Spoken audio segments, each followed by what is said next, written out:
খবর পড়ছি আমি মাহি পাল।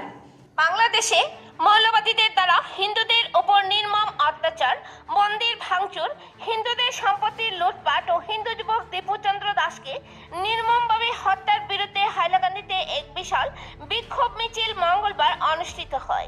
এই উপলক্ষে এদিন বিকেল ৩টার সময় সনাতনী ঐক্যমঞ্চের ব্যবস্থাপনায় হাইলাকান্দি শহরের আদি কালীবাড়ি থেকে এক বিশাল বিক্ষোভ মিছিল শুরু হয়ে প্রতিবাদকারীরা বাংলাদেশের প্রধান শাসক মোহাম্মদ ইউনূসের মৌলবাদী সরকারের বিরুদ্ধে বিভিন্ন ধরনের স্লোগান দিয়ে এলাকা উত্তাল করে তোলে।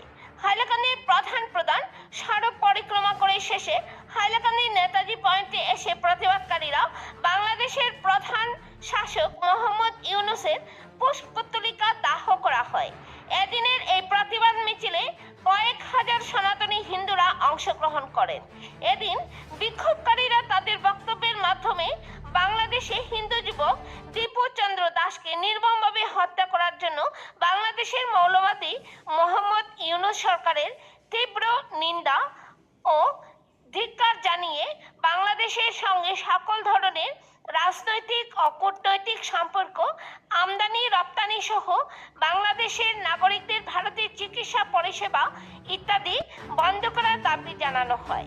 তাছাড়াও বাংলাদেশের খেলোয়াড়দের ভারতবর্ষে প্রবেশ নিষিদ্ধ ঘোষণা করার জন্য ভারতের প্রধানমন্ত্রী নরেন্দ্র মোদীর কাছে আহ্বান জানানো হয়। সনাতনী ঐক্যমঞ্চের ব্যবস্থাপনায় আয়োজিত এদিনের এই বিশাল বিক্ষোভ মিছিলে অংশগ্রহণকারীদের মধ্যে উপস্থিত ছিলেন বিশ্ব হিন্দু পরিষদের সম্পাদক সুদীপ পাল, শ্যামসুন্দর রবি দাস, বজরং দলের জেলা সংযোজক জিৎ চক্রবর্তী, মনোজ কান্তি দাস, শান্তনু দেব, কনকলাল দাস প্রমুখ। হাইলাকান্দির প্রতিনিধি সিপ্রিয়ান রাইসের রিপোর্ট। পরবর্তী খবর পেতে হাইলাকান্দির দর্পণ টিভি নিউজ চ্যানেলটিকে একটি লাইক ও ফলো করে পাশে থাকুন। ধন্যবাদ। হাইলাকান্দি থেকে আমরা হিন্দু সমাজের পক্ষ থেকে একটা দাবি এবং একটা সূচনা দিতে চাই। আমাদের যারা সাংস্কৃতিক প্রোগ্রামগুলো আয়োজন করে তারা যেন বাংলাদেশের কোনো আর্টিস্টকে, কোনো রকমের কোনো আর্টিস্টকে এই দেশে প্রশ্রয় না দেয়। এরা জেহাদি, এরা এসে এখানে প্রোগ্রাম করবে এবং অনেক দেশে আমরা দেখেছি যে অনেক উচ্চপদস্থ এরিয়ায়ও এরা যায় এবং এরপরে জেহাদি মাইন্ডসেট করে অনেক রকমের গুলি চালিয়ে হোক, বোম মেরে হোক, অনেক রকমের জেহাদি কার্যকলাপ ওরা করে। আপনারা পুরো সোশ্যাল মিডিয়াতে ভরে ভরে আছে ওদের কুকীর্তি। আর আমরা মানছি না। আর আমরা ভারত সরকারের কাছে বিশ্ব হিন্দু পরিষদ হাইলাকান্দি এবং বজরং দল হাইলাকান্দির তরফ থেকে ভারতবর্ষে যাতে বাংলাদেশ থেকে অত্যাচার এবং ধর্মীয় অত্যাচারের বলি হয়ে যারা হিন্দুস্তানে এসেছে তাদেরকে বিনা শর্তে যে দিনই আসুক ও দিনে ভারতে নাগরিকত্ব প্রদান করা হোক ওরা যাতে আমাদের দেশে হিন্দু হয়ে বাঁচতে পারে।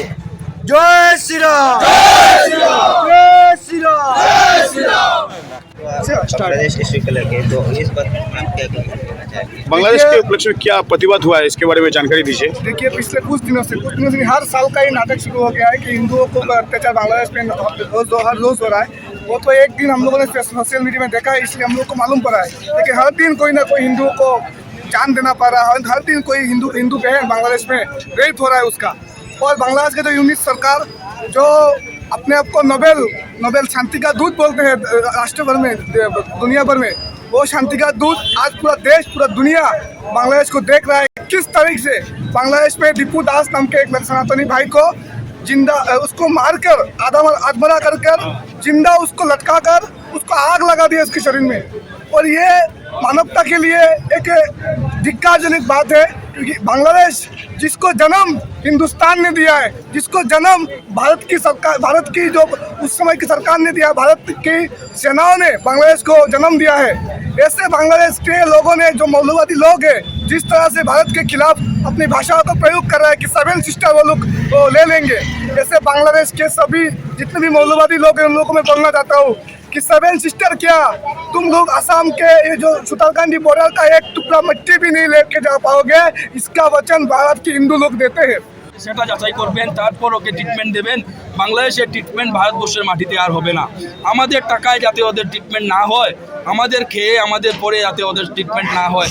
আর ভারতবর্ষের সরকারকে একটা জিনিস বার্তা দিতে চাইছি যে আমদানি রপ্তানির মাধ্যমে বাংলাদেশ যে অর্থ আমরা যখন আমদানি রপ্তানি করে থাকি, বাংলাদেশ তার থেকে অর্থ উপার্জন করে থাকে, তা আমাদের মা বোনদের উপর অত্যাচারের জন্য ওরা ইউজ করছে।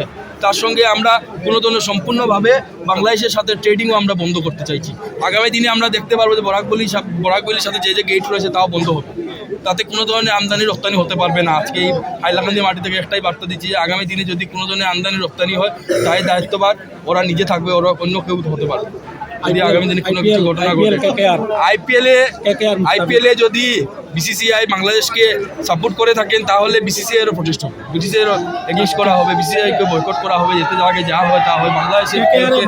বাংলাদেশের খেলোয়াড় আমাদের ভারতবর্ষে আর যাতে আসেন, এটাই স্পষ্টভাবে বলছি। আগে গিয়ে আমাদের মা বোনকে সুরক্ষা দেন, তারপর আমাদের মাটিতে আসবেন। এর আগে যাতে কোনো বাংলাদেশি আমাদের মাটিতে না আসে না, আমরা প্রতিবাদ করবো।